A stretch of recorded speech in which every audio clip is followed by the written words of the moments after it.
Today's LA starts off full of energy, but a severed hand quietly shows up on the beach. Meanwhile, at a hospital bed, there's a body without a left hand. Looks like we've got our victim. Tim and Lucy bring the victim's boss in for questioning at the station. Turns out, the reason someone chopped off the victim's hand was to use the palm scan and sneak into the company. And can you think of anyone who would cut off a guy's hand to steal this tech?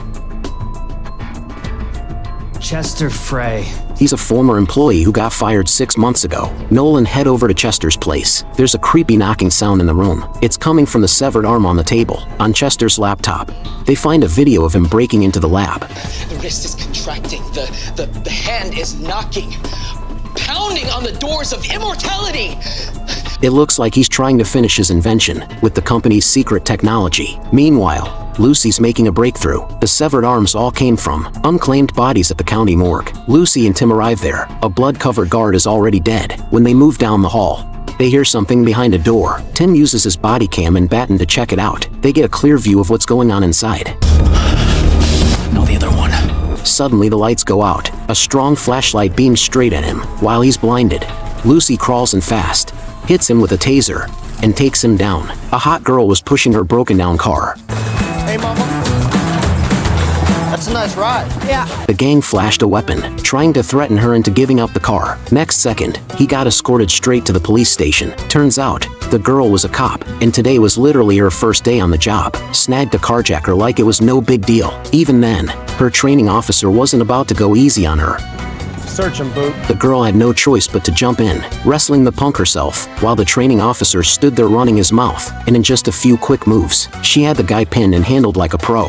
That was my punishment? Yep. Plus I got to see if you could handle yourself, so it's really a twofer. This guy is absolutely insane. He kidnapped a cop right in front of the police station. Hey, eyes on me. Radio, now, let's go. The rookie, staring down the barrel of a gun, had no choice but to obey and hand over his gear. Once inside the car, the rookie got an even bigger shock. There was a heavy-duty bomb on board. One press of a switch, and the whole block would be blown to pieces. The madman then forced the rookie to call the police station, demanding they release a death row inmate, while the police scrambled to buy time and evacuate the area. The rookie tried to strike up a conversation, hoping to bond with him. Turns out, the madman had cancer. He didn't have long to live, but he was determined to save his friend in prison. Just then, the rookie noticed a small hole in the car. Suddenly, the madman lost consciousness, but terrifyingly, the bomb switch was still in his hand. Wake up! Hey, don't let go!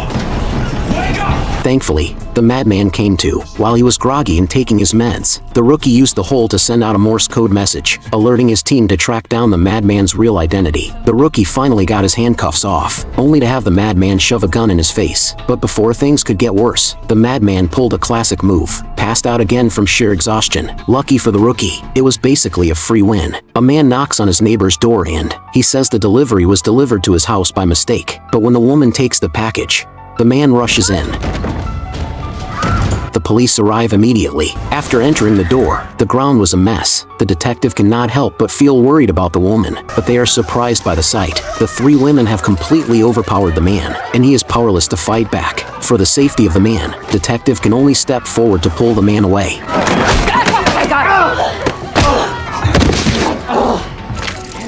If any of you ladies are looking to join the LAPD, I'd like to offer a letter of recommendation written by me, personally. What a windfall for a police patrol. A black boy was wearing headphones, listening to music. LAPD, show me your hands.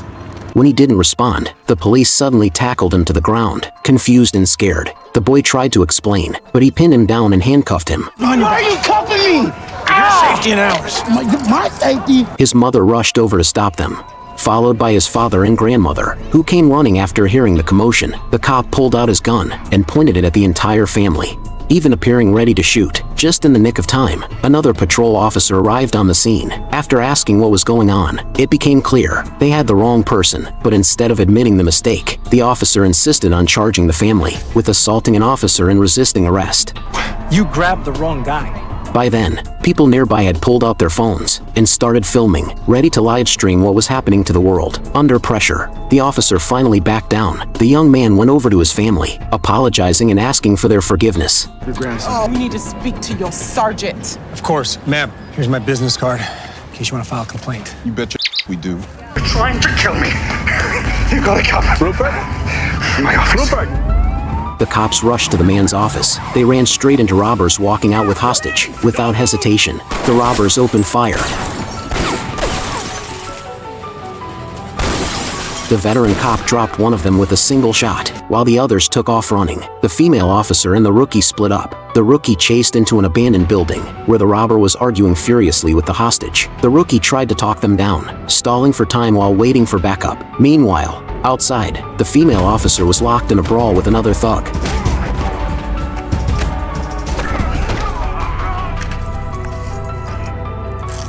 Back inside, the hostage seized the moment, grabbed the robber's gun. I got it! Drop the weapon!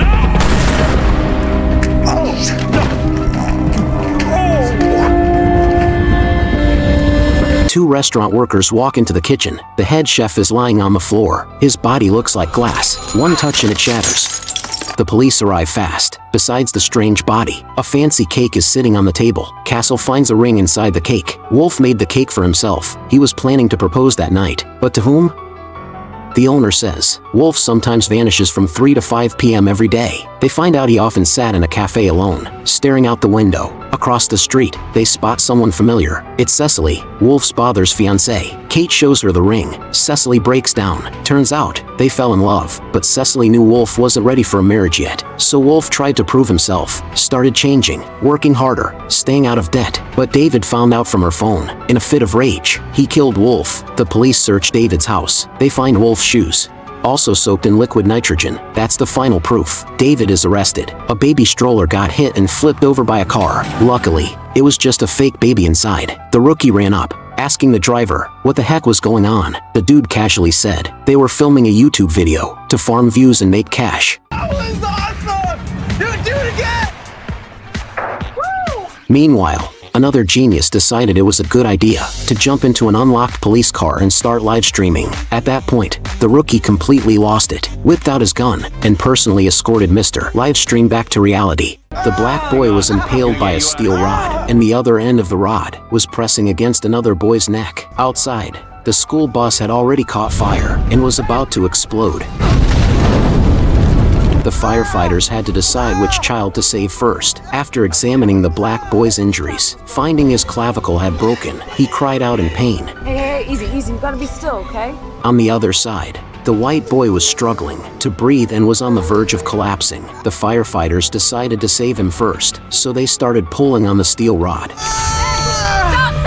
What? His clavicle's an inch away from his carotid! But they couldn't stop, and had to lift the rod in one swift motion to free the white boy. Then, they used a saw to cut through the rod, and took the black boy to the hospital. Do you know why they didn't just cut the rod in the first place?